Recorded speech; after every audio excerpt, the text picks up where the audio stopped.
Okay, thank you so much. Are you able to see my sharing? Yes. Okay. Okay. It's okay. Are you able to see it? Yeah, we can see it. Okay. Good evening, ladies and gentlemen. I would love to welcome you to this evening meeting. It's a short presentation, and this presentation, it's a topic that most of us, we are familiar of, and we are practicing this examination. So I just want to share some few things that we need to clarify and the nitty-gritty that may be involved in this presentation. So basically, the topic for today is a carotid evaluation, or rather carotid ultrasound of the duplex ultrasound of the carotid artery. So basically, the background of this examination is that atherosclerotic cardiovascular disease remains the leading global cause of morbidity and mortality. And ultrasound imaging of the carotid artery has the ability, or rather it is being used as a tool to provide a good assessment of the carotid tree. More importantly, it's a non-invasive examination, as you may be aware. It helps us to identify certain cardiovascular risks that may be present within the carotid tree. It also helps us also to see the degree of stenosis, if there is any, the plaque, and the atherosclerosis. And it can also go further to actually be used as a primary tool for prevention, and also as a secondary tool for prevention. And by this, I mean, this examination can be used to basically check on what has happened to a person who has just had the stroke, or rather TIA, and then to determine the prognosis, or rather the etiology that may ensue.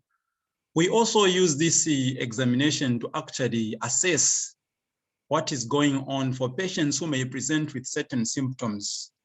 Patients may be asymptomatic or rather symptomatic, but still the carotid Doppler ultrasound plays a key role in the assessment. So having said that, it's very important to understand that the carotid artery plays a key role in the determination of each and every pathology which a patient may present with. So the following are my objectives. I want to define, I don't want to take things for granted. We are also dealing with students. So for those of us who are practicing, I think these things are just formalities, but I'll go straight into the definition, the standard definition, the indications. There is quite a list of indications that may be there. I'll also discuss a brief anatomy so that we know exactly what is involved.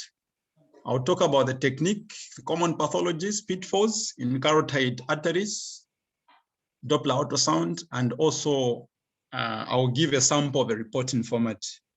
I think you've noticed that in my presentation, I've kept on giving the sample of the reporting format, simply because sometimes we don't know what to write. Sometimes we don't know exactly what to comment.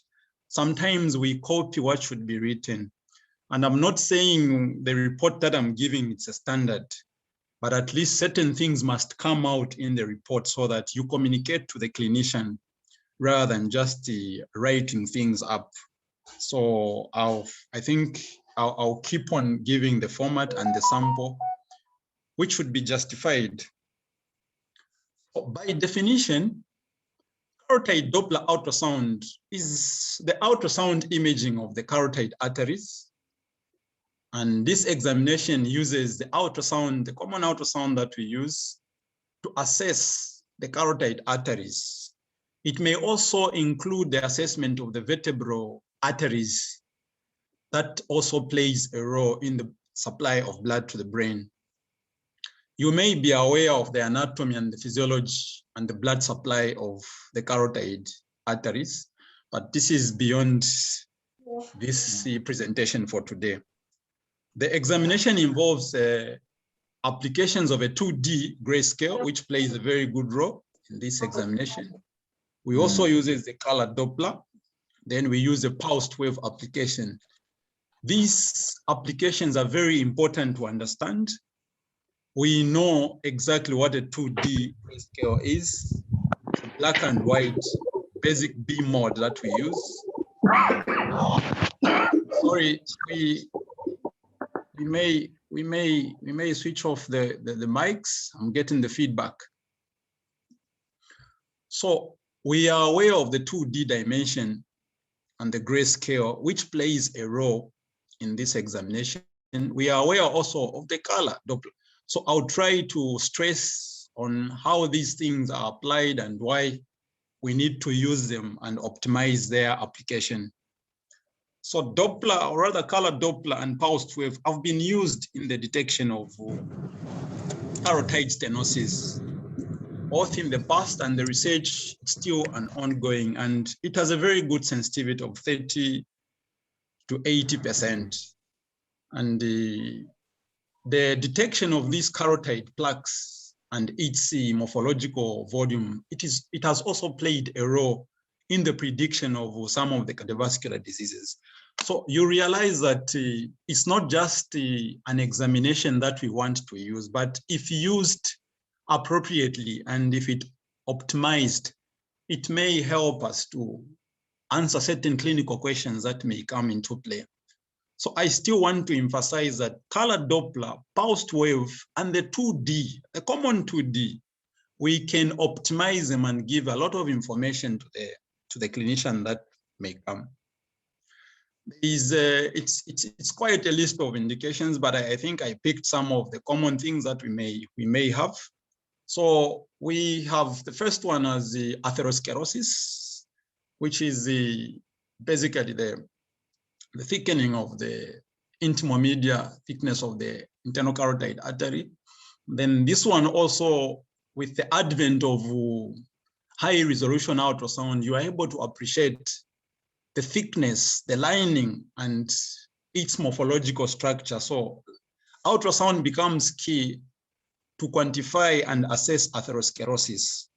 And the transient ischemic attacks, this is basically a condition in which a patient has had a stroke and you want to make follow-ups and see what has been going on. So these patients still qualifies to do a carotid artery. And then these patients also, you realize that they tend to have a certain etiology, or rather prognosis, that may not be noted by clinicians. But once this non-invasive treatment, or rather examination, is done, you are able at least to see what is going on there. I should mention here that with the CT examination, or availability of CT examination, these things plays a role. The CT may do quite a lot of work, but with the first line investigation, in some areas where they may not have this CT, you may give a picture on what is going on even before they do a CT scan. But particularly in the TIAs, you do a carotid Doppler after the CT has been done to determine the type of stroke that the patient has had and everything. So you can check what is going on, whether there is a plaque, there is atherosclerosis, and what is going on within the carotid tree. Suspected carotid stenosis. Again, this is also very important. Patients may present with different symptoms. They may be asymptomatic, they may be symptomatic, and clinicians are able to see, or rather suspect, if there is any pathologies that may necessitate us to do a carotid stenosis. So patients may also come with the suspected carotid stenosis. And then our job as sonographers is to quantify how much stenosis is there. Is it 50%? Is it 30%? Is it 70%? Is it 90%? So such things may still come into play. Patients with chronic hypertension, this is also very important, that patients may also come for carotid ultrasound. What is your role? You want to check exactly, is this patient at risk of any atherosclerosis or any plaque within the carotid tree? So it still becomes key to understand. Syncope, patients may come. We understand the pathophysiology of syncope. Patients may faint. And then understanding the role of the carotid arteries, it's supplying the blood supply to the brain. So at times the patient may have a history of syncope, and then they request for a carotid Doppler ultrasound. Very, very important. Headaches, again here, CT becomes a key. In cases where CT is being done and it's available and everything, patients may also present with such things like headaches and everything. A carotid bruit, this is an abnormal sound that we get from the carotid with the stethoscope. Clinicians may pick this carotid bruit, which is an abnormal sound. Normally we understand the carotid sound and the velocities of blood that is going to the brain.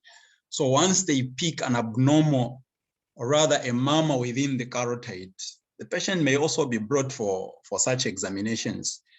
Sudden visual loss, this may also come into play, and the patients may be sent for that. Why sudden visual loss? You realize that the branches of the carotid artery, especially the external carotid artery, it has an ophthalmic artery and the lingual artery. So patients may also present this.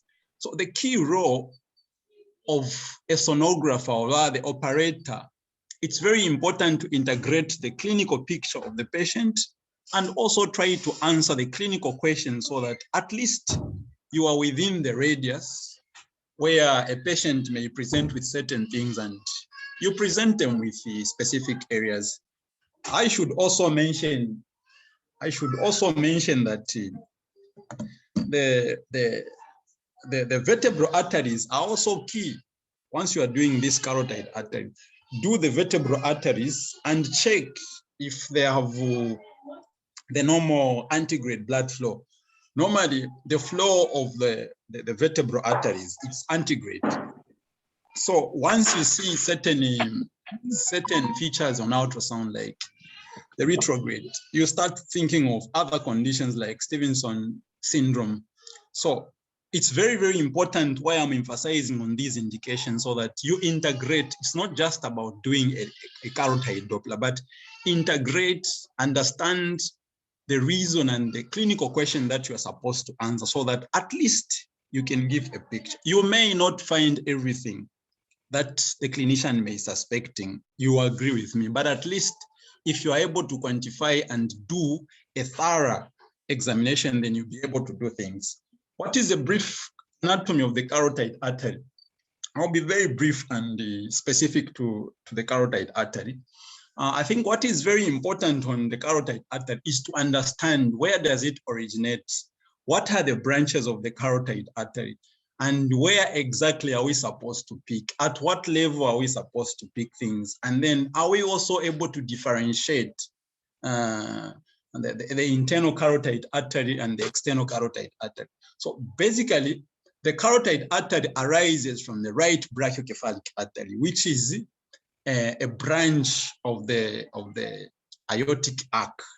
And remember, we've got the three branches that comes of the aortic arc. We've got the branchiocephalic artery, which the first branch of the aortic arc, and this is the branch where the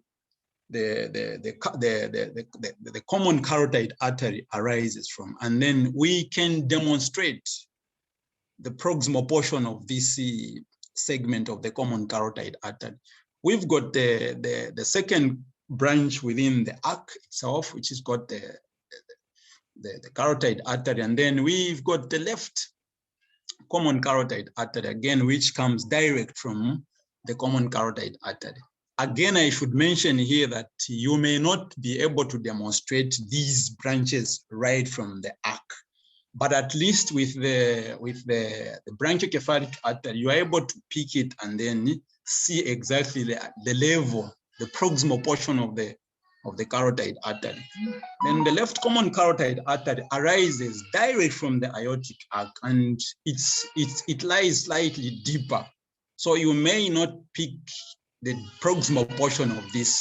For those of us who are using a carotid, what's this, the cardiac probe, you may do a suprasternal, and you are able at least to appreciate the sternum. And then that is very important also to understand, so that at least you see the key areas that is involved. And then you also need to understand also that differentiating the two carotid, the internal carotid artery from the external carotid artery, it's very, very important. So there are some key features that we need to see, or rather that we are supposed to appreciate. The first one is that the internal carotid artery lies posteriorly and laterally to the external carotid artery. Very important to understand this. I'll demonstrate, or rather I'll show how you are able to tell the areas and its location. But the key issue is the internal carotid artery is located posteriorly and laterally to the external artery. And then the internal carotid artery is slightly larger than the external carotid artery. Again, I'll still show. That is very key because you are able to see on ultrasound exactly what should come out. And then the external carotid artery has got branches such as the lingual artery, and like I mentioned, it also has the ophthalmic artery. So very, very important again. While the internal carotid artery, it has no branches whatsoever. So the objective here is to understand, am I dealing with the external carotid artery or the internal carotid artery? Do I know the jugular vein? Do I know exactly what is involved?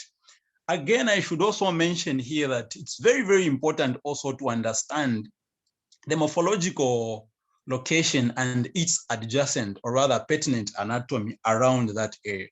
Because sometimes you may be dealing with the specific normal anatomy, but you think there is an abnormality. For example, you may have the bulb of the internal carotid, the common carotid artery, and then you may think this is a bulging, or rather this is an aneurysm and stuff like that. So that's why I'm emphasizing on certain things that we take for granted, and we must also know exactly where they're coming from. So this is basically the gross anatomy. I wanted just to show exactly what is involved. This is our arc, the aortic arc.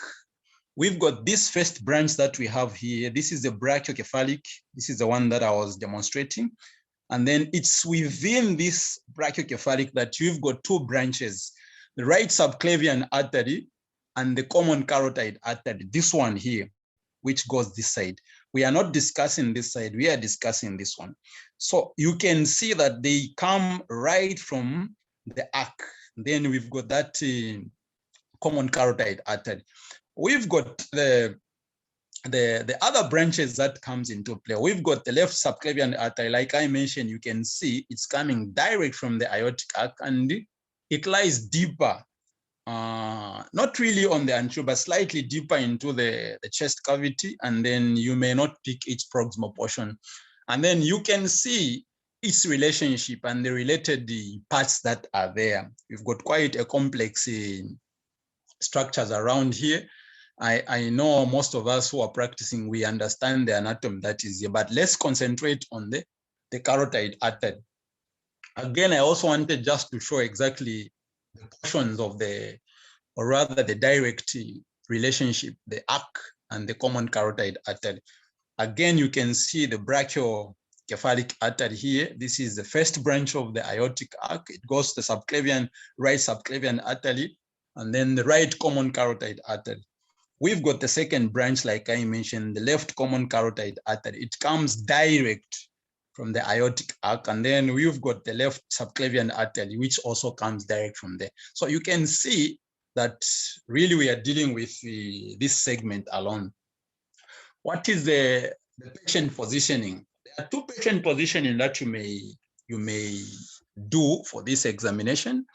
One, it's a position where a patient lies, then the sonographer or the operator is in front of the patient, and then you let the patient extend slightly, around 45 degrees. You let the patient extend away from the area of examination.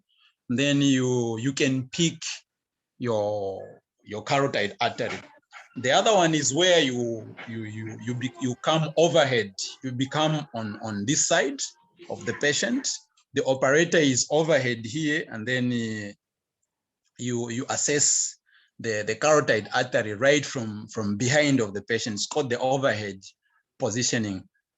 Protocols differs in certain institutions, and the training also differs. So depending on how you are comfortable with your left hand to operate, remember, as you are doing your assessment, you also have to operate the ultrasound. So it also depends. There are not strict rules that you are supposed to be here, you do this and that. But what is key is to have a good orientation so that you are getting the right anatomical structure and the related structure around it. Very, very important. I think this is the overhead that I talked about. You can see the operator is just behind the patient, and then the positioning, the patient is on the just parallel to the machine, and the operator is able to pick the assessment. So it matters what you practice and what is also easy for you. And then you simply hyper extend the neck around 45 degrees, like I mentioned, away from the side being examined. We can't overemphasize the need to use a high frequency. I think that is also very key, which I'll mention. This is what you pick in the normal carotid artery. So this is the mid segment. You are able to tell that we are dealing this vessel that we are seeing in the mid here. Okay, this is the mid common carotid artery, and then we've got the walls, the anterior wall and the posterior wall, and then we've got muscles around. But the key muscles that we have around here is the sternocleidomastoid muscle. This is one of the prominent muscles that we have around here. We are not discussing that, but it's very important to understand that. And the distal segment also, sorry, I think there is a mixed up. Just a minute. Sorry. I think there was a mixed up on that one. I'm sorry. Sorry. I think the technique. May we please switch off the mics? Amanda, may you please switch off the mic? I've managed to mute them. Okay, thank you so much.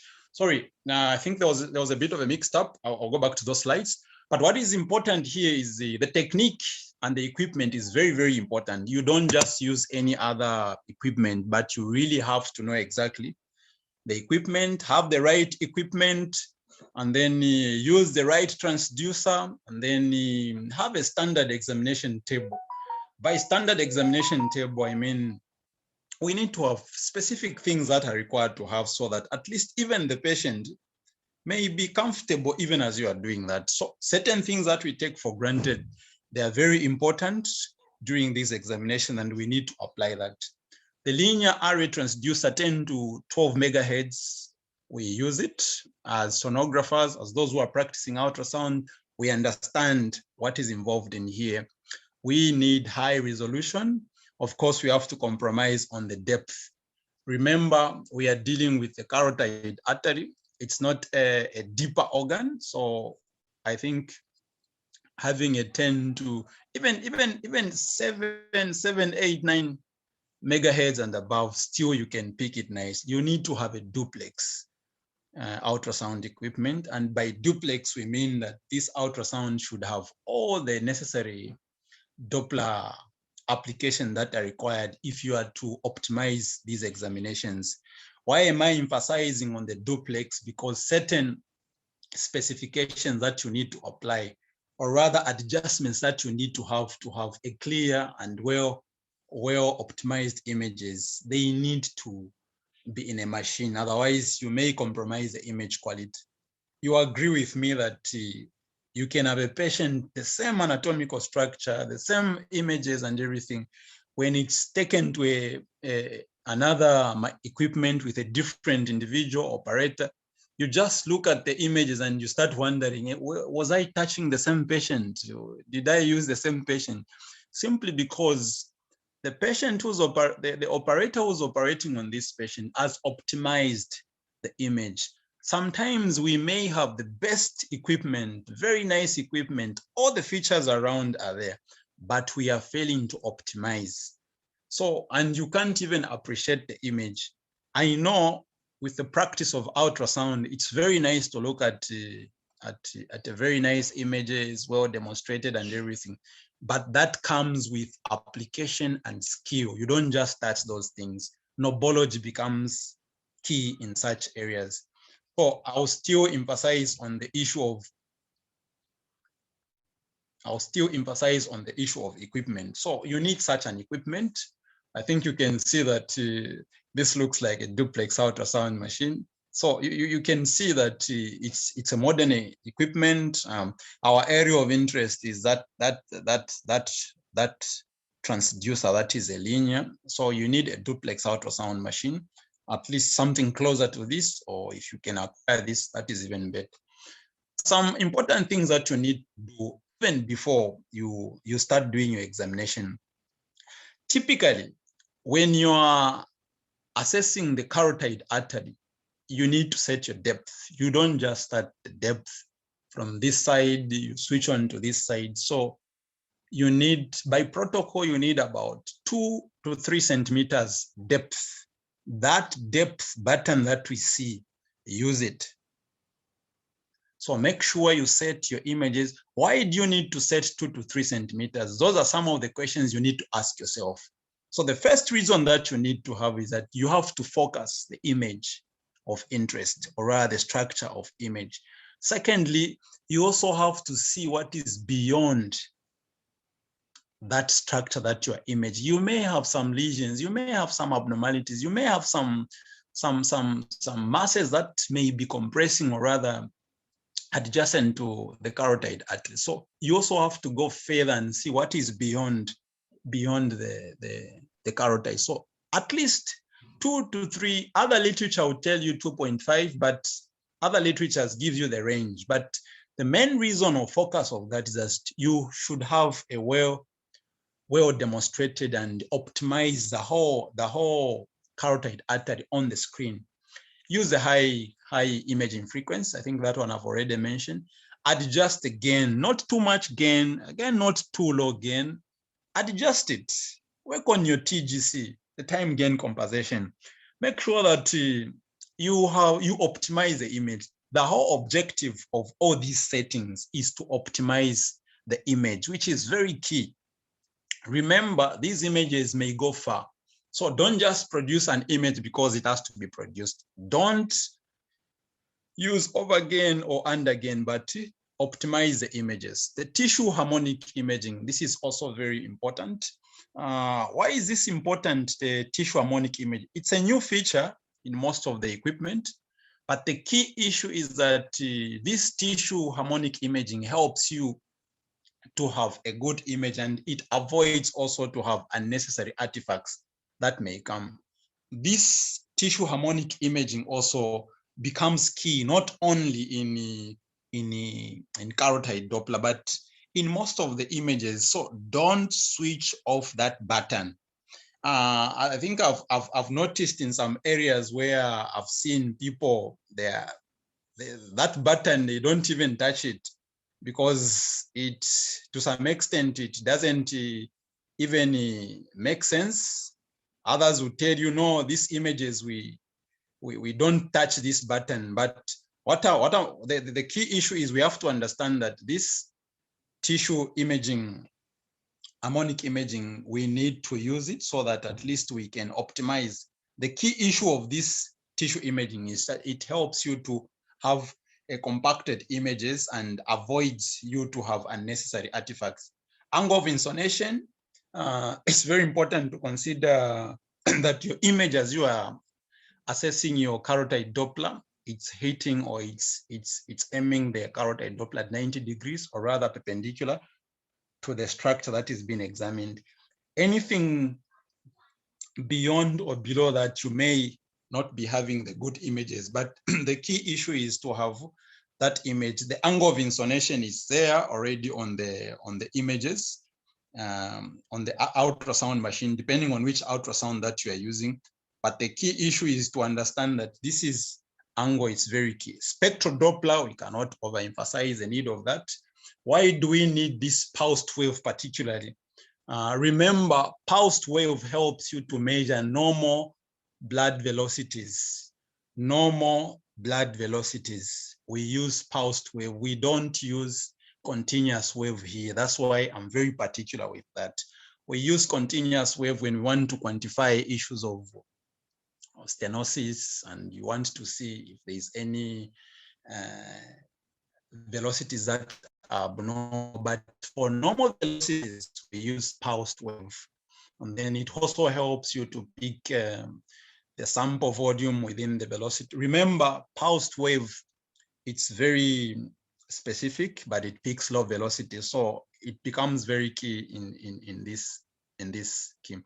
Ultrasound, I mean, color Doppler ultrasound also, this helps you to see the feeling within the lumen that you are assessing. And in our case, we are getting the carotid artery and the adjacent images that are, so it helps you to see, is there any feeling? Is the feeling okay? So settings becomes key as you do that. I was just trying to demonstrate the depth of the carotid artery. So you can see that the image is well centered. The common carotid artery is well centered here. This is the near field, and then this is the far field, or rather the near gain and the far gain. So this is very important. This is what we mean when we say optimize. I think you can see that the image is in the center, well demonstrated, well magnified, and the depth is at least this one was at 2.5. So it's very important. I've seen sometimes where you are practicing or you are doing ultrasound, then your image is just up there. You leave the whole far gain. You are leaving it for who? Optimize it so that you give the you utilize the screen in short, so that you get the best out of what you are doing. I wanted also, before going to the technique, also just to mention some few things that we may face. There are some few common artifacts that we may encounter while we are doing this carotid Doppler. I know most of us, we understand these artifacts, and I won't go through them but I will just discuss their application and why we should be aware of such. For example, acoustic enhancement. This is an artifact that is commonly found. This is when the structure posterior to the tissues transmits ultrasound, and it's well enhanced. So it's where you have, it's very common in cysts, where you have a cyst here, and then the ultrasound beam is able to pass through nicely without any absorption. So this may also happen within the carotid Doppler. Sometimes you just see this bright echoes coming out. You may appreciate that, oh, there is some acoustic enhancement. You can adjust your settings, like I mentioned. So becomes very key that you must understand that this may also happen, and it can also disturb your image quality that is there. Acoustic shadowing. We understand acoustic shadowing. This is when the ultrasound beam has completely been absorbed or reflected. Mostly happen in solid structures, like when you have calculi and all those things. you can have that such artifacts happening, and then it gives you a classical shadow again that may come. So in the vessel, within the vessel, you find that the posterior, when there is a calcification or a plaque, you may have such artifacts that may be there, and it can also give you certain image poor quality that may come. A patient may also come with a stent. Maybe they have a carotid stent. Remember, a stent, it's a foreign, it's a metallic structure. So this also may also come into that. Let me just mention maybe the blooming artifact also. The blooming artifact also, it's an artifact that is also very common in the color Doppler signal. This is when the color within the lumen overflows, or rather it extends from the area that you are trying to assess. It goes beyond the boundaries of the vessel, spreading into the adjacent regions with no actual flow. So there are times where you apply your color Doppler and you see flow around the structure, but in the actual sense, there is no flow in that area. So that may also confuse you. You may start thinking, what's going on there? Do we have a vessel around there? Do we have adjacent vessels there? Simply because you've not adjusted your color flow adjustment. So that is also called the blooming artifact, where you have the flow, very common in color Doppler flow. The signal of the color flow is going beyond the boundaries, where there is no, you see flow, but in the actual sense, there is no flow. Oh, sorry for this. I still need to explain these things. I think there was a bit of confusion. Okay. So once you pick those, you do your adjustment and everything. This is what you pick. And then on this image, I wanted just to demonstrate the distal segment of the common carotid artery and exactly what do we pick. So we've got two images, the image one, the A and the B. So remember, the common carotid artery is coming from the brachiocephalic artery, from the arc, aortic arc. So it comes, this is the first segment, or rather the most proximal segment that we may see. We may not really pick the actual, but this is the most proximal portion that we may pick. The first segment here of the common carotid artery. The next segment here, you see the bulb. Remember, the bulb also appears more dilated. This is a normal anatomical structure, so it appears a bit more dilated before it bifurcates into the external common carotid artery and the internal carotid artery. This is an area where most of the plaque, or rather the atherosclerosis and most of the abnormalities may appear. But the purpose for this image was to demonstrate the external carotid artery and the internal carotid artery. Remember, I mentioned that the internal carotid artery is posterior and lateral to the external carotid artery.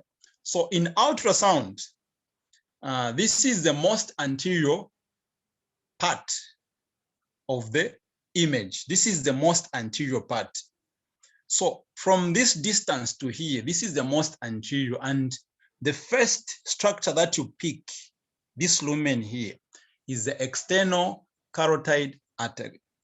It has got branches that may go anteriorly, the ophthalmic artery, the lingual artery, and some other minor arteries that may come around here.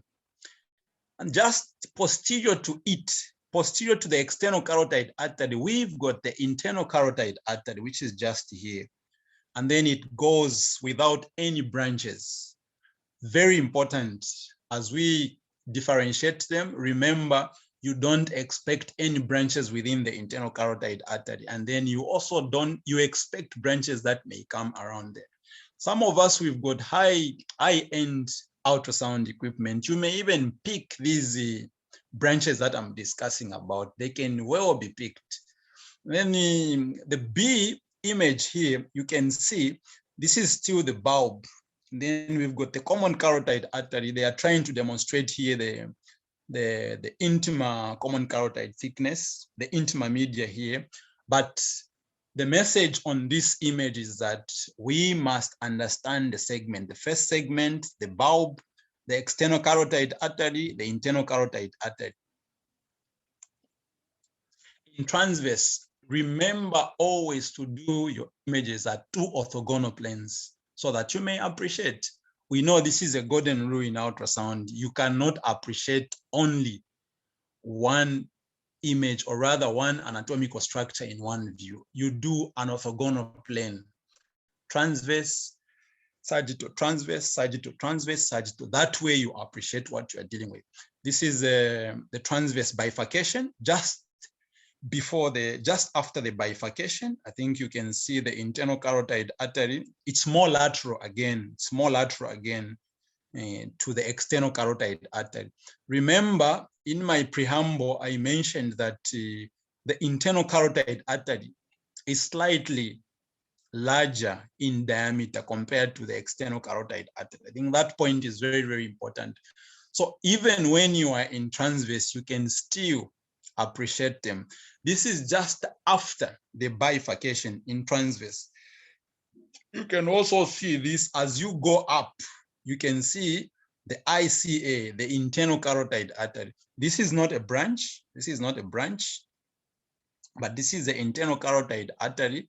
And then you've got the external carotid artery. You can see adjacent to the external carotid artery, once it branches, or rather it bifurcates, you start having these structures around it. These are the branches that I was talking about, the ophthalmic and all those. So this was a 2 centimeters distal to the bifurcation. So very important again to understand such anatomical relationship that comes both in the sagittal and the transverse views. What is our main role? Our main role in this whole thing of carotid artery is to understand and measure, are we having normal velocities within the common carotid artery? Why do we need to know why we are having normal velocities? We need to understand, are we having normal perfusion? Is the supply to the brain normal? Is it within the normal range? Do we understand the normal range? Where do we pick it? How do we pick it? What is the pertinent issue that we need to answer? So this is very important. Once you optimize, it's very easy to put the probe there, but once you optimize the images, it's very simple to pick everything as long as you know exactly where you are putting it. So let's dissect this image just a little bit slower. We've got the color box here. We understand the color box. Everyone understands the color box, assuming we've already done our settings. So we have got a color box here, and then we've got our common carotid artery here, the mid segment. We've got it there. And then you also understand that the images that we have here, we've got the sample volume here. Now, you have to steer your color box very well according to how the flow is moving, or rather the orientation of the structure. So you steer it. There is a steer button on your machine, and then you superimpose your sample volume of the pulsed wave.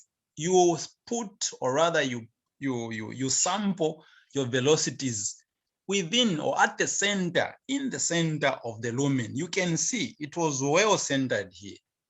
Now, why do we need to put the sample within the center here? There is one major reason that is very applicable in Doppler, pulsed Doppler. We know that in the center, the velocities from the wall, from this wall up to this wall, they differ, okay? But within the center, this is where you have the fast moving flow of blood within. So we want to pick the maximum velocity. Why does the velocity differs here? Remember, there is resistance here. Blood is not just a fluid. It has components. There are red blood cells, there are platelets, there are all sorts of solid components within them. So due to resistance within the wall, against the wall, the velocity of blood within there, it's not the same as the velocity in the center.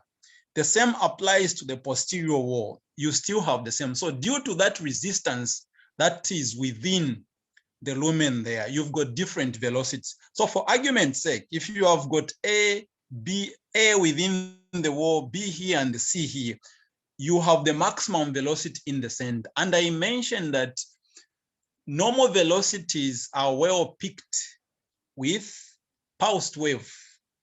So this was a pulsed wave which was picked here.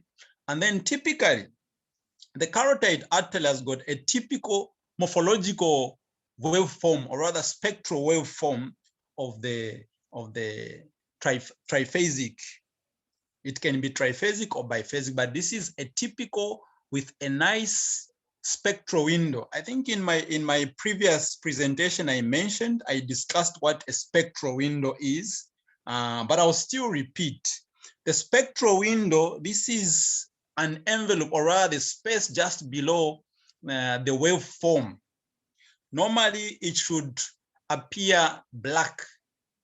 It shows that there is smooth flow of blood within the lumen. There is no stenosis, there is smooth flow, there is laminar flow. When you hear of laminar flow in vascular ultrasound, think of normal flow without any resistance. So this is a spectral window. This is a spectral window that we are seeing below it. The moment you are going you have something below here, like you have whitish or color or anything around here, then you start talking about spectral broadening. This is when there is the resistance, there is stenosis. So spectral broadening again becomes another story. But the key issue on this image is to understand that this spectral window that we are seeing, it simply means a smooth flow within the lumen.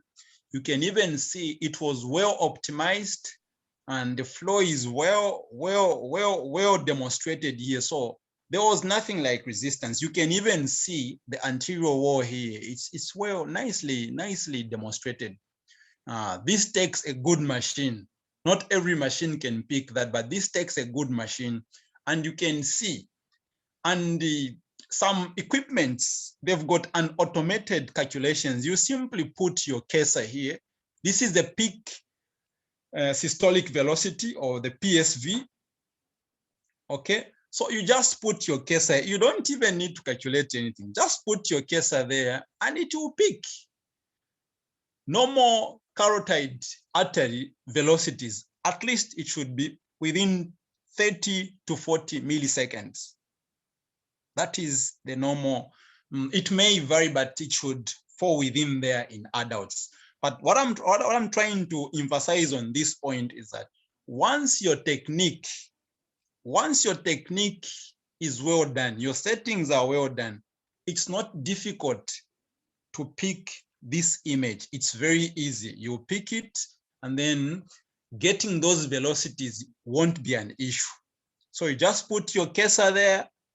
Okay, once you put set on your equipment, it will calculate either on the left side or on the right side, depending on the setting of your mind. But you pick your velocity there as your peak systolic velocity.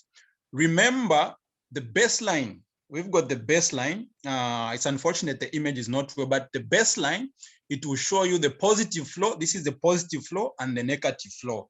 Okay, so this is the baseline showing us the positive flow. If we had a reversed flow of blood coming, you are going to have the flow negative going down there. Red and blue has got nothing to do with the oxygenated or deoxygenated blood, but it has everything to do with the direction on which the transducer is and the direction of blood. I think for those of us who are practicing Doppler ultrasound, we understand that this can also be marked with other colors that we may have. It can be red, green, what, but I think traditionally, I should mention that red and blue has been used since the invention of this, but don't be surprised to find other colors. My point is red and blue has got nothing to do with it, oxygenated or deoxygenated blood, but it has got everything to do with it, the direction. The positive flow towards the transducer gives you red, and the negative flow towards away from the transducer gives you blue. What is the take-home message on this image? The take-home message is that, one, we must utilize the 2D. I mentioned that 2D alone, it's a very important mode to use. You can pick a plaque just within a 2D. You can pick a plaque. You can use it to adjust the images that you have. You can also use the 2D to actually orient your images nicely. That is one. Secondly, ensure that you don't pick continuous wave or use other things. Use pulsed wave. Why are you using pulsed wave? Because you want to pick normal velocities. You are not picking abnormal velocity. You are not quantifying anything. Once you have an abnormal velocity, you are going to have certain things that will appear within your image. Secondly, steer your color box. Don't include other structures that are not the area of interest, but steer your image depending on the orientation of the structure that is being examined. And then understand that the flow of velocity differs from point A to point B to point C. Put your sample volume within the center. It's very advisable that you do your sampling with the longitudinal section. I've seen people who tell it doesn't matter how you put your sample gate, and then they sample within they do the transverse one. Fine, you may get the signal, but I think you won't appreciate well if there is any occlusion or anything that may be around within there. So put your sample volume within the center gate. Other literature will tell you can open this gate at least 1.5 millimeters or so, but I think what is important is to understand and adjust this. Sometimes when you just you open it too wide, you even pick unnecessary velocities within. So 1.5 millimeters, I think it's advisable. And then understand this spectral waveform, very, very important. Understand you've got a spectral window here, which shows you that there is laminar flow. And then the carotid artery may present as triphasic or biphasic. And biphasic and triphasic, we mean you've got the upstroke here. This is the maximum velocity. It comes here, and then it gives you that end diastolic flow. So you've got the maximum velocity, or the PSV, and the end diastolic flow. So that is very important to understand. And this is where carotid artery Doppler becomes simple. Know your technique. Once you know your technique, there is nothing like calculating. So measuring the velocity, I've already explained. I don't even need to explain this. Now, this is the baseline. This is our baseline. This line that we are seeing here, this is our baseline. Never mind about the ECG down there, but this is our baseline. Positive flow up, negative flow down. Positive flow follows the direction of flow towards the transducer. And then we've got our negative flow. The same vessel, if you position your transducer opposite, you are going to see this same flow in the opposite direction, indicating that the flow is going in the opposite direction. Still, we've got our spectral window here. This is our spectral window here. This is our spectral window here. And you can see that we've got our maximum. They pick the maximum, the PSV, the maximum peak systolic velocity. And this is our end diastolic velocity. So when you pick it here, I think you can see that it was I think 62, 63 or so, 61, 62 some. This was the peak systolic velocity. Again, you can see that the sampling volume was within the center of the lumen. The color box was well adjusted just to cover the area of interest. So you realize that these techniques that we are emphasizing on, they are key to give you this spectral window. I know at times we are scared to interpret this spectral analysis simply because we are not getting the right technique. But I can assure you that once you pick the right technique, you apply the right technique, you are able to pick things and it becomes very simple. By standard, carotid artery, you don't even need to spend more than 20 minutes if you know exactly what to pick. Within 10, 15 minutes, you can pick what you want and assess. So for this one, spectral window was there, though there was a little bit of elevated flow, but I think this was the case. This is our color box. This is towards, and then this is our, so you can see here they have written invert. Okay, so this transducer was inverted. Okay, normally this is our baseline. It indicates baseline from here, positive flow, negative flow. Okay, so this was our baseline. So they inverted.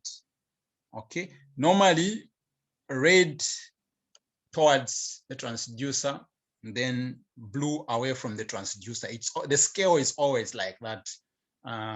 Again, this yellow, the yellow part, when you see the yellow part, if everything is well adjusted, it shows the speed, the high velocities that you are seeing. So the color also matters if you've adjusted everything well. So this was an inverted image, but still they picked what was necessary. Intima-media thickness. This is also very important. This is another topic that we can discuss for a number of minutes, but I think I'll just emphasize what is key.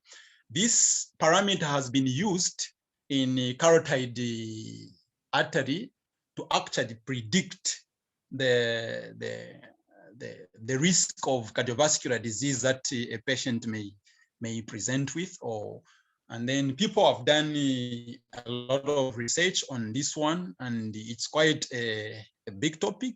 And they are also doing research, but this has come out to say this is one of the parameter that can be used as a biomarkers to actually quantify and predict the risk of cardiovascular disease in a patient that may present with a certain thickness that a patient may present with.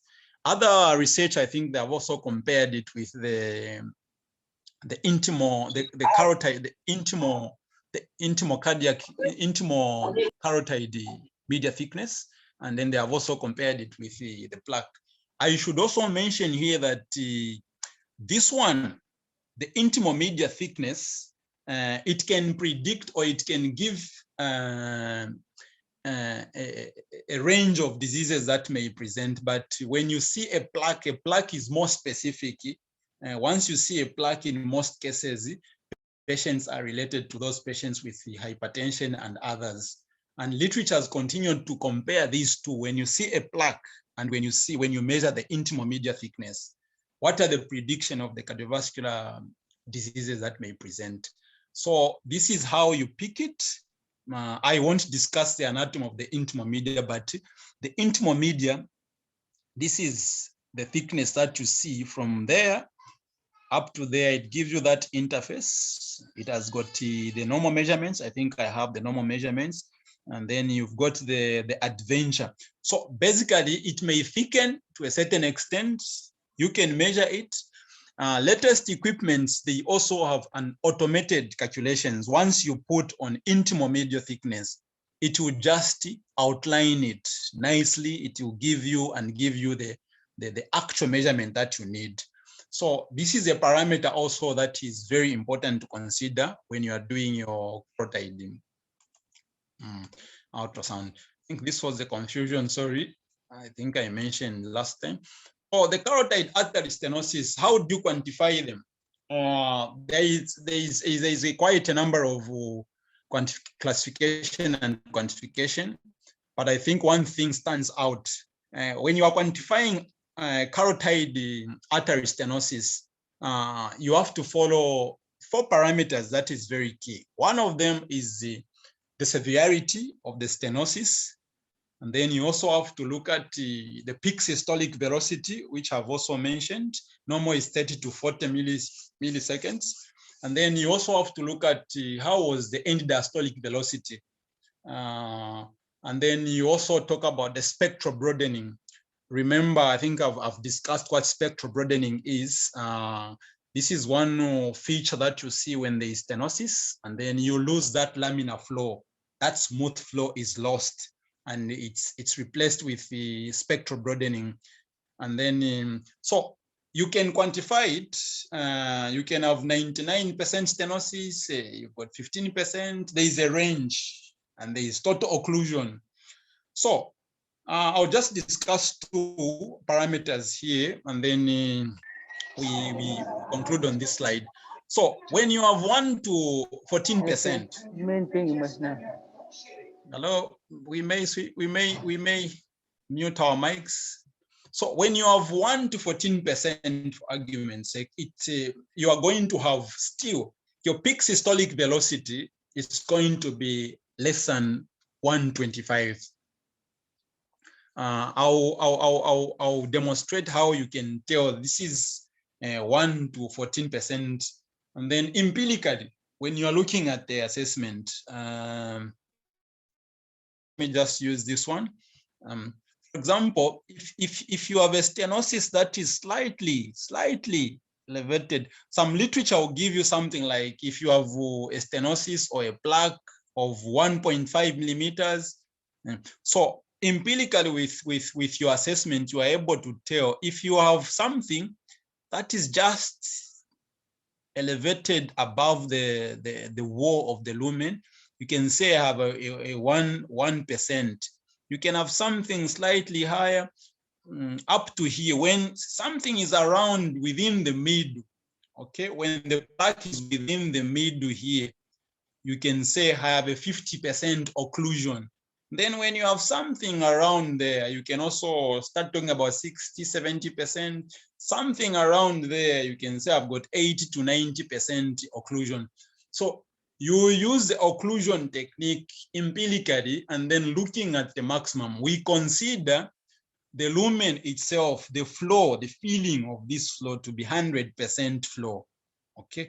So once you start having a certain occlusion, you can conclude, oh, I'm having 10%, this and this. So like this one, when you have 1 to 14%, okay, you still have this velocity that can go up to that much. And then there is no abnormality that is detected within the end diastolic flow. So it's okay. So there is no spectral broadening, okay? Remember, spectral broadening, I mentioned that this is when there is significant, okay, distortion of the laminar flow. So there is no spectral broadening. And then when I go on 15 to 49% occlusion, or rather stenosis, you are going to have the velocity will be more than 125 centimeter per second. End diastolic flow, there will be no abnormality, but there will be spectral broadening.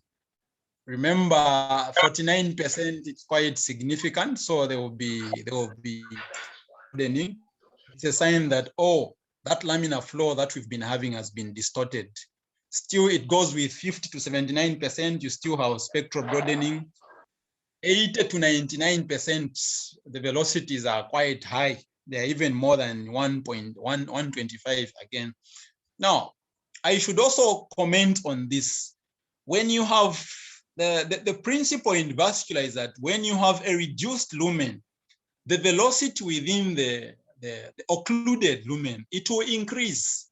Just like when you are using the hose pipe, when you reduce the diameter of the hose pipe and then you keep pressing with water coming out, the velocities will be high, okay, because the diameter has been compromised. So once you have this, the end diastolic flow actually will now even increase. I'll show what the end diastolic flow is. It will increase, the peak systolic flow will increase, the end diastolic flow will increase, and then they will be diffused where we were seeing that spectral window, it will be compromised. There will be nothing there. It will just be, this is where you start having sound like, that is the actual thing. You even see it on Doppler. Remember, we are using a spectral Doppler. That sound, you even see it. You won't even see that spectral window, spectral. You just see something diffused within there. That is a sign that there is total, there is significant stenosis that is happening within that lumen and that portion. And then where there is total occlusion, or rather occluded, there will be no systolic, peak systolic velocity, no end diastolic velocity, and you won't pick anything. This should be common sense, I think. Where there is total occlusion, you don't expect flow. There is no flow, there is nothing happening there. What is the take home on this slide? I think the take home on this slide is to understand what I mentioned about spectral and the spectral window. Those two terms are very important in quantification of carotid artery. Secondly, you must also use empirical assessment when you are trying to quantify this artery stenosis in relation to the velocities. Remember, I mentioned about the technique. Once you pick the nice technique, you are able to pick these velocities very nice, because you know where to put your case. You know how to pick your sample volume. You understand what it means when there is no end diastolic volume, end diastolic velocity, or peak systolic velocity. So the take-home message here is, one is to understand that the occlusion, or rather the stenosis, the severity of stenosis, can be in percentage. It can be 80%, 60%, 100%. Now, what is the implication on the lumen, and what is the velocity that is involved? I think the key message on this image. What are some of the common pathologies that we need?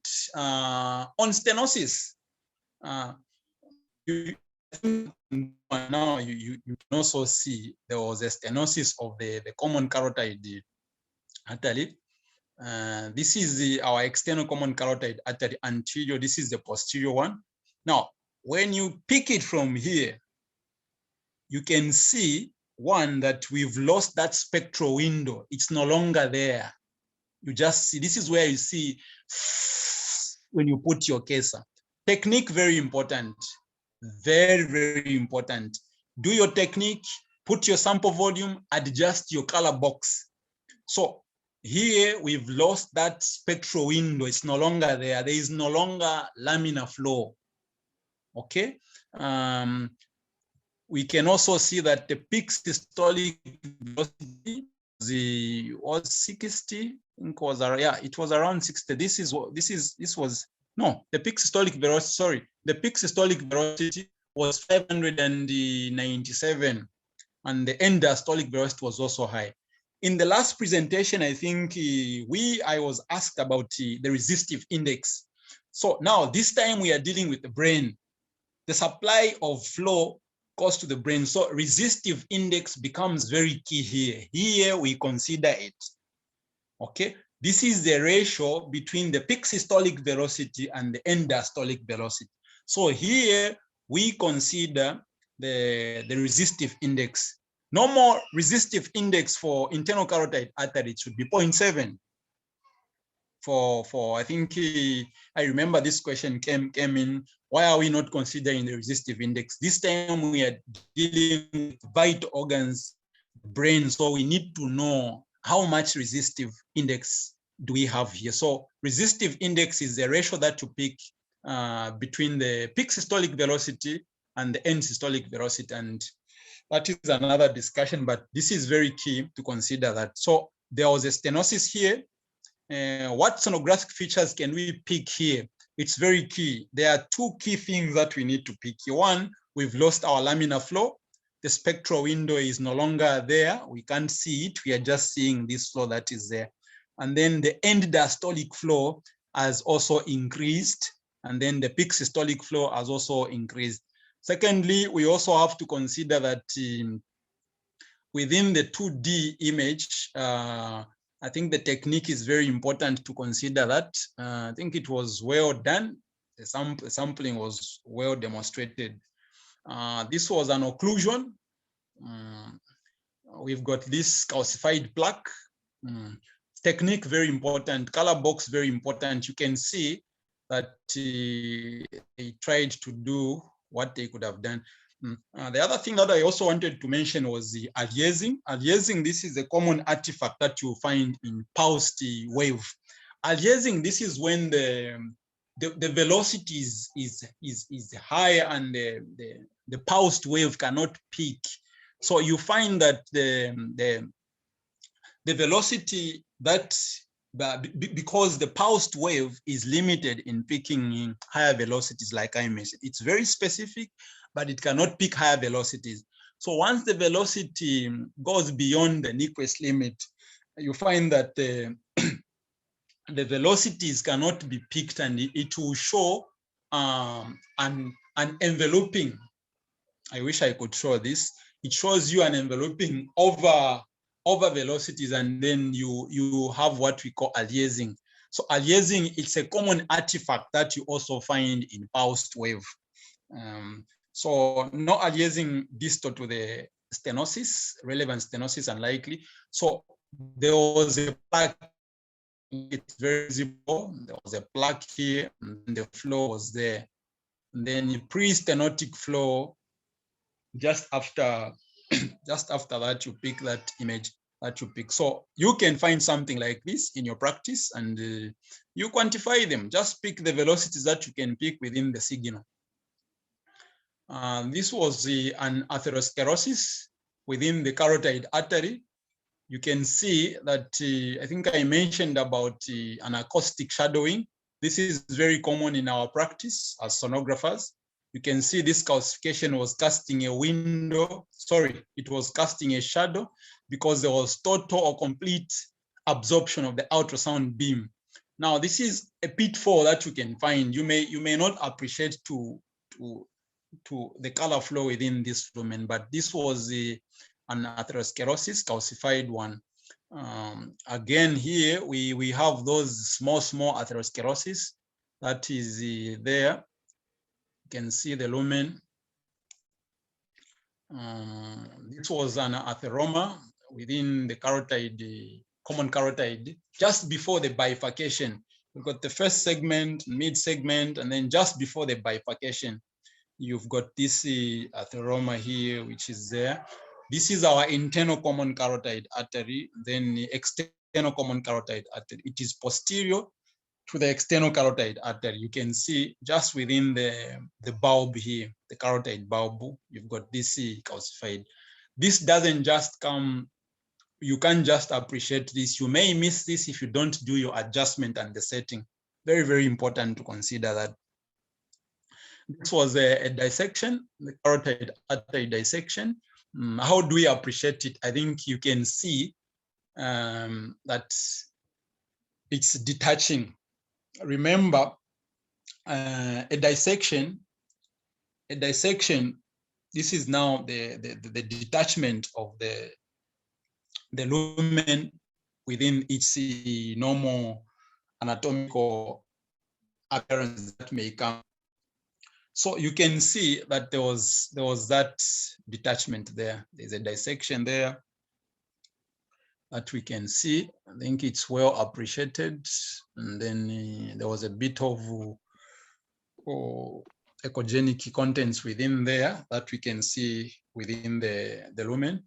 And the other thing that we can also see that I think the anterior wall seems to be intact, but you can see here that is that separation that is there.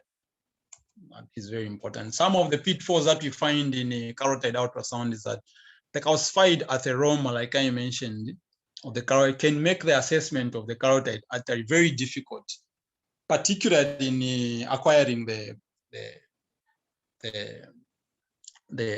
good proper window for Carotid Doppler. So you may not appreciate everything that may come with within there. So you find that because of that artifact, you find difficulties in picking the carotid flow within the normal flow. And like I mentioned, if in this way of this tear within the carotid artery, this dissection, you find that also these arteries, they also tend to have double artifacts that may come because the ultrasound is picking different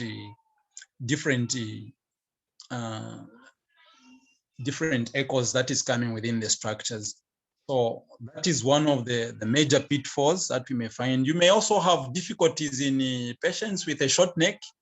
We've got friends who've got short necks, so you may not optimize the image that may be required to pick. So that is one of the things. What are some of the? I think this one I wanted also how to write or rather comment on the documentations on the report. So once you are done with your report, with your assessment, there are major things that you need to talk about. Sorry, I think I also didn't talk about the vertebral arteries, but I'll show the image. But documentation is very key. Most of the time as sonographers, we write. Sometimes we've mastered the reports. Sometimes people also capture reports. They want to see how you wrote it. Others, they want to even take photos and how these things are done. But I think what is so paramount is to know exactly what to comment on and why you are commenting on such statements so that you can defend it even when you are called to defend these things in the courts of law, so that you demonstrate your scientific reasoning behind. So this is a report that I'm using on my carotid Doppler. So the heading will be there, carotid and vertebral, Carotid Duplex evaluation. Why am I mentioning the vertebral? Because this has to also be assessed. I assess, it's very simple to assess this one. So on carotid artery, comment, are they patent? Patent both carotid vascular tree from origin of the common carotid till to the distal part of the extracranial portion of the internal and external carotid artery. Now, what is so relevant here is to talk about the patterns. Talk about the patterns. You can only talk about the patterns if you saw it, if you know it, if you know its relationship. So patterns is key. Surgeons, clinicians, physicians, they want to know, is the carotid patent? Is there a flow? Is it smooth? Is there laminar flow? And in your sonograms, demonstrate it, that it's patent, 100%, or demonstrate it. Once you demonstrate it with that laminar flow, it's evident enough. It actually qualifies when you say patent carotid vascular tree. Demonstrate it. Now, from the origin of the common carotid, okay, so those segments that I talked about, visualize them till to the distal part of the extracranial portion of the internal and external carotid arteries. There I just talk about before they bifurcate, because that is the extracranial portion of the common of the carotid, the internal and the external. Talk about them. And then if there is any thickening, the intimal thickening of, comment on it. This is the area where you say there is thickening of the internal Intima-media, and give the figure there. So this is where you comment. You move from there, patterns and the thickness. Mention if you've seen the tree, the vascular tree, so that the surgeons can know. The second point, the arteries show an average peak systolic velocities with normal phasic waveform pattern. I mentioned this. When you sample average peak systolic velocity, measure it. So when you do your carotid, please measure your peak systolic velocity. Why do you need to measure? Because surgeons, or rather people who may want to understand your report, they want to know, are we having normal velocities? Are they high velocities? And if so, how much is the velocity? Do we have higher velocities? And what is the implication of that? So with the normal phasic waveform, I mentioned about the normal carotid spectral waveform. Okay, it gives you that phasic flow that you see, the upstroke peak systolic and diastolic, upstroke peak systolic and diastolic, normal 30 to 40 milliseconds. And then I think I didn't demonstrate, but the vertebral arteries, very, very important. You just see, I'll show you the images, but talk about them. Are they patent? Both with normal antigrade flow. So by antigrade flow, you also realize that they go opposite. For them, they go opposite. They go opposite with the flow that you pick. So it should give you the normal antigrade flow is normal for the vertebral arteries. Once you see the retrograde flow, then you start thinking of Stevenson syndrome. So this is where now you have to start thinking of that. Of course, a patient will present with certain pathologies, certain symptoms and other things. So you cannot just conclude everything. You have to correlate with the clinical presentation, discuss with the clinician and what's going on. So you come up with that. The average resistive indices at both vertebral arteries, it should be less than 0.7. Remember again, here resistive indices, they're very important because of the brain. We are dealing with the vital organ, so we have to know exactly what's going on. Do we have much resistance? Higher resistance simply means there is poor flow, poor perfusion within that particular organ. We use it in kidneys mostly. If there is higher resistive index, then you are having issues. Maybe there could be renal artery stenosis and stuff like that. And then give your opinion. Is it a normal carotid artery, right, left carotid artery? Is there any atherosclerotic? Is it partially calcified? Is there a total occlusion? What percentage is there? Is it 90% occlusion? Is it 50% occlusion and stuff like that? So you comment. Hello, are you there? Hello? Hello, yes, hello, Cuthbert, hello. We're here. Okay, I'm Hello. having problems. We're here, don't we can know, hear you. but I don't know who's the writing on the images. Documents. I don't know this behavior. Yeah. Whoever is doing that, please, you need to stop. It's very childish. But do you want to? You're almost finished, right? Yeah. This is my last slide. I think this is my last slide. Okay, maybe just finish off, because I was going to say you need to log out and log in. Like, share your images again, but we're almost done. Okay.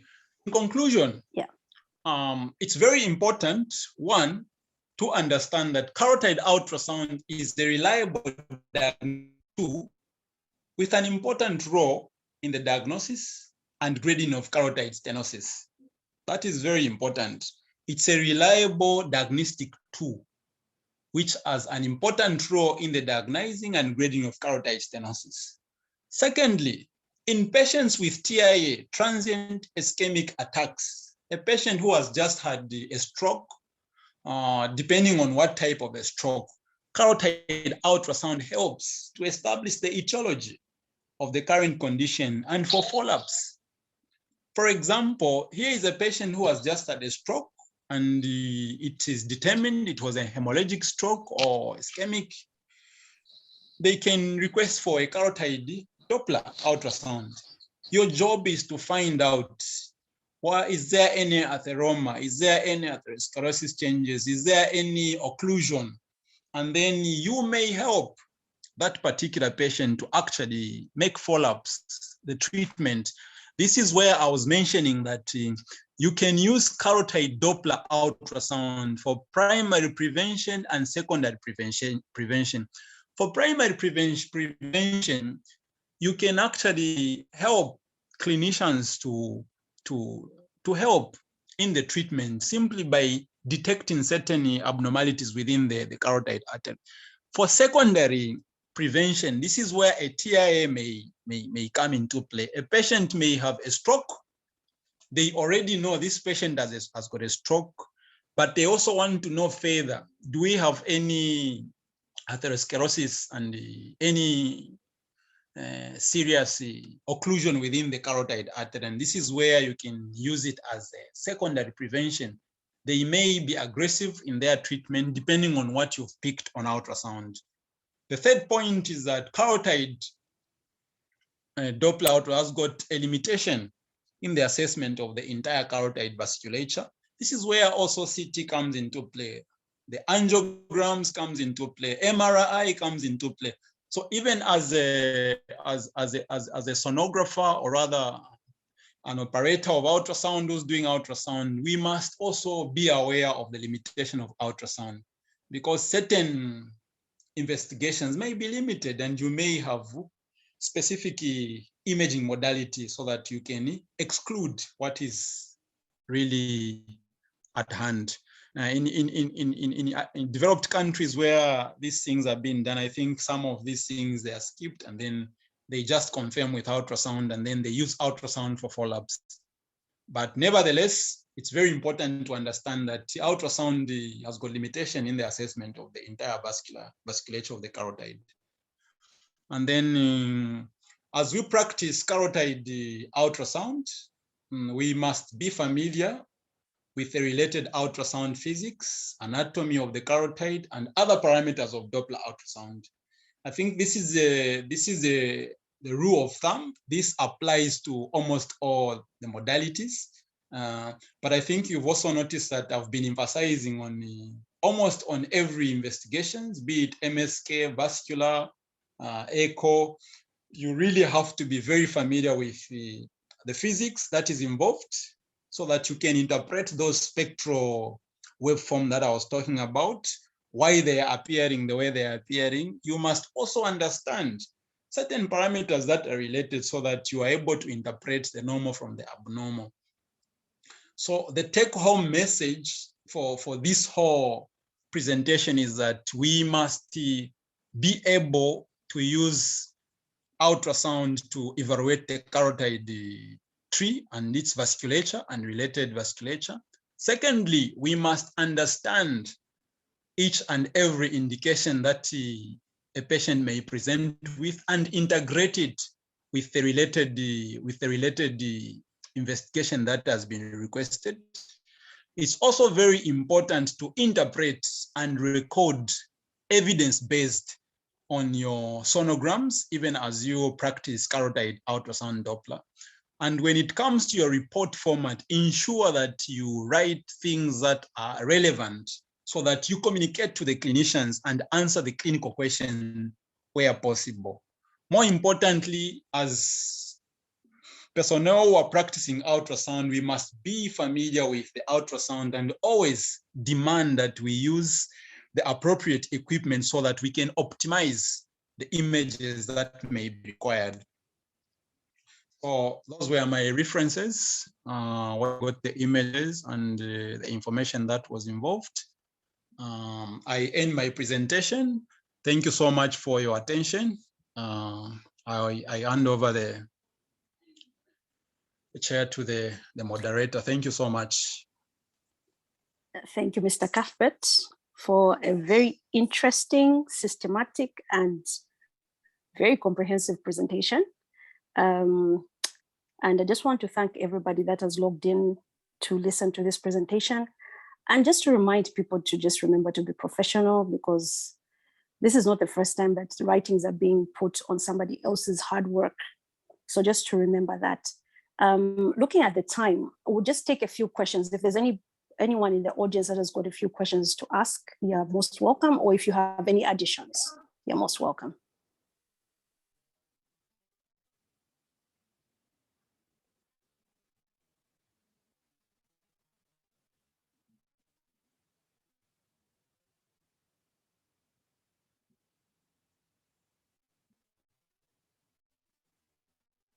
There is a hand there.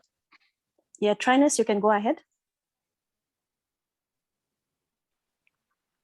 Okay, good evening. Thank you so much for this presentation, the long-awaited presentation on the carotid artery Doppler.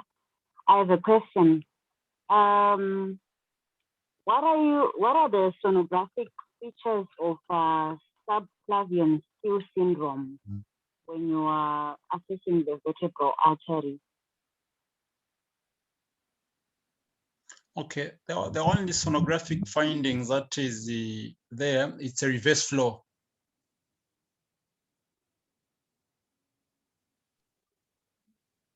Hello? Okay, Did you get the answer, Trinus? Reverse flow in the vertebral artery. Yes, just because you have to pick normally it has the antegrade flow. So once you have the retrograde flow, it's an indication sonographically. It's the only sonographic indication that you pick that this patient may be having Stevenson syndrome. So there is a retrograde flow. You have to know its flow, but once you see the reverse flow of it, then that is the only indication. Let's see, others have got other experience or rather other information, latest information that is there, but the only sonographic feature is the retrograde flow. Normally it has, you see the opposite flow on ultrasound. Okay, just to add on that, just to add on that, they say if you see that in the vertebral artery, you have to go on and assess the subclavian artery. Like, what are you most likely to see there? What are you most likely to see? Yes, in the subclavian artery. They say if you see signs of subclavian steal syndrome in the vertebral arteries, you should go and assess the subclavian arteries. Like, what are you likely to see in the subclavian artery?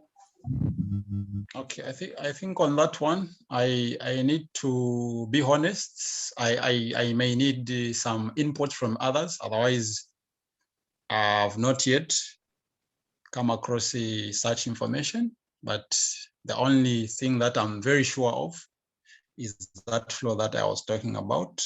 Unless others within the group comment on it, otherwise on that one, I may not give the appropriate answer for now. Try this. That's okay, that's okay.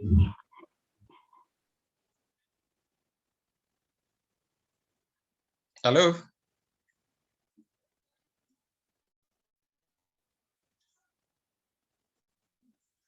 Hello? Hello?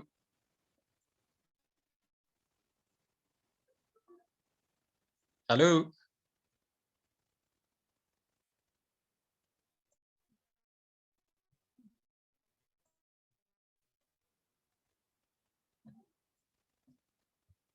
Hello? Hello, we're here. Okay, so on that one, I may not give the appropriate answer for now. So I'm just asking, maybe there could be others who may give the correct and appropriate sonographic findings on that one. I can see some hands are up, like Dali saw, Mr. Nkoma, Mr. Sianyaka. So there is also Mr. Kapapa there. Mr. Nkoma, you can go ahead. Hello, good evening. It's 21 here, so I'll still say good evening. Yeah, thank you so much for the presentation.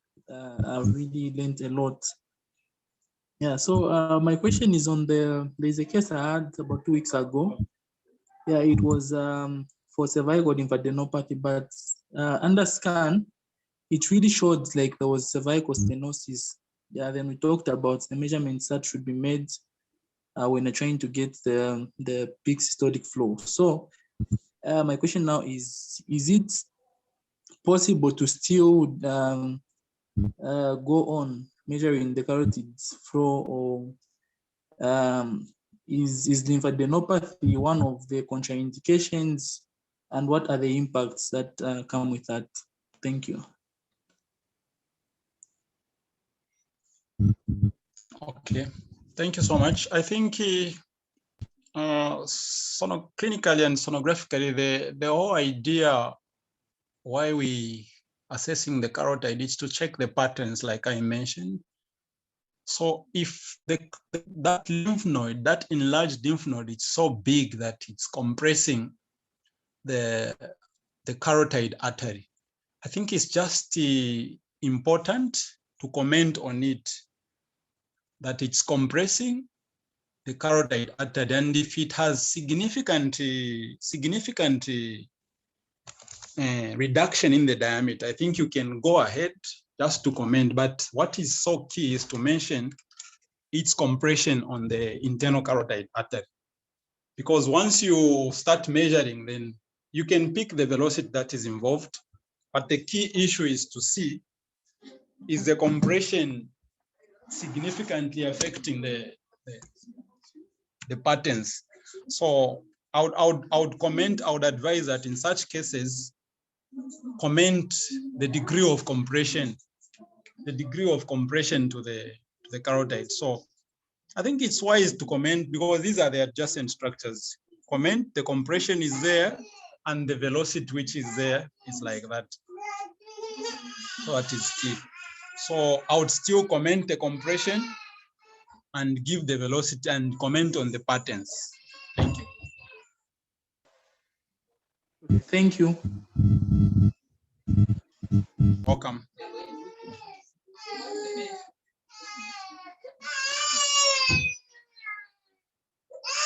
Sorry for that. Sorry. Mr. Sianyika, you can go ahead.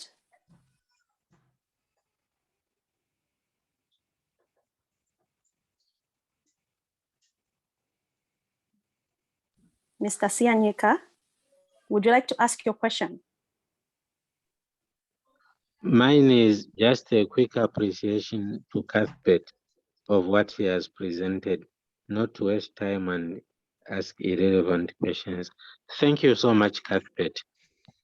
You're welcome, sir. Thank you so much. You're welcome.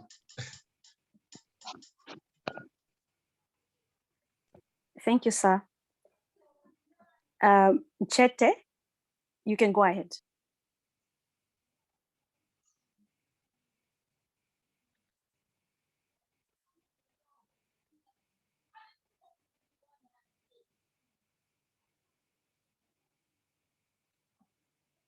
Mr. Kapapa is gone. Mr. Chete. Okay. Anyone else with a contribution or a question before we finish or close?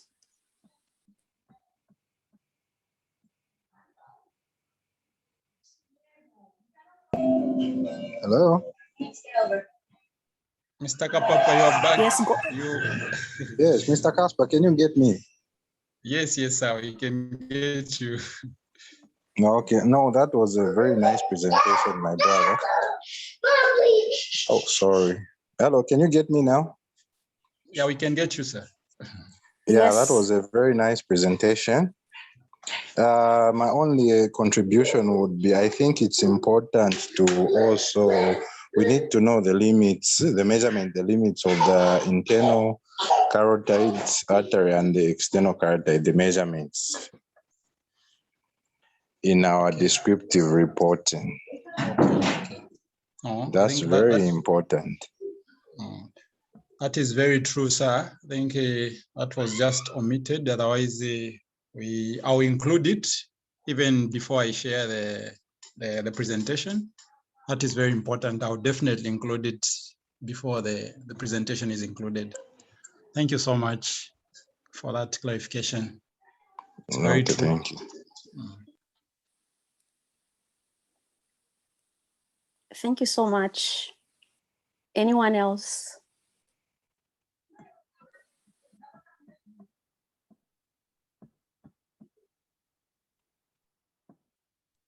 Okay. we're going to bring the meeting to a close. Mr. Cuthbert, thank you so much for the brilliant presentation. The presentation will be shared on YouTube, and once Mr. Cuthbert does adds in what he wants to add in his presentation, then we'll share it on the different platforms. Thank you for logging in and for supporting us. The next meeting is going to be on the 19th of August. The speaker and the topic will be announced then. I would like to also appreciate the other person that was co-hosting with me. It was Trinus. So I just want to wish everyone an interesting weekend. Stay safe because of COVID, and thank you for supporting us. So I just want to wish you well. We'll bring into the meeting to the close now. My name is Atupele. The president is Mr. David. He couldn't join us tonight, but I think Mr. Cuthbert did a good job. Thank you so much to everyone. Good night. Thank you. Good night. Thank you so much. Thank you for your time. Thank you. Good night. Good night. Thank you. Yes, good night. Thank you. Good night.